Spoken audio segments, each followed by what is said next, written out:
Alors parce qu'il faut transformer les imaginaires de l'aménagement vers des imaginaires du soin. Aussi parce qu'il faut ouvrir la boîte noire de l'ingénieur. Il faut donner ces outils-là aux citoyens, faire de la capacitation citoyenne. Et avec la culture, on y arrive, du moins j'espère. Là où c'est intéressant, je pense, c'est dans le fait de savoir constituer les mémoires du projet et de donner une lecture en fait de la complexité en fait de ce qui se passe dans le temps de consultation urbaine. C'est d'apporter comme ça cette graisse en fait dans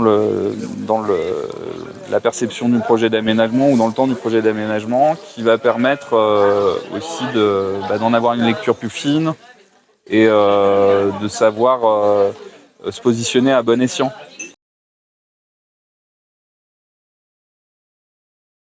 Alors la question de l'efficience, c'est un petit peu plus compliqué parce que du coup ça veut dire en fait qu'on utilise en fait des logiques de retour sur investissement dans la culture en fait pour travailler la question du projet urbain.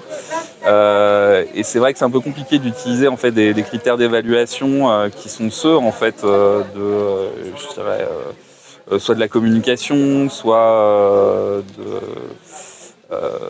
l'évaluation des politiques publiques d'une façon générale pour évaluer des choses qui sont de l'ordre de l'anthropologique en fait. Il faudrait pour ça en fait investir en fait le champ anthropologique pour vraiment en fait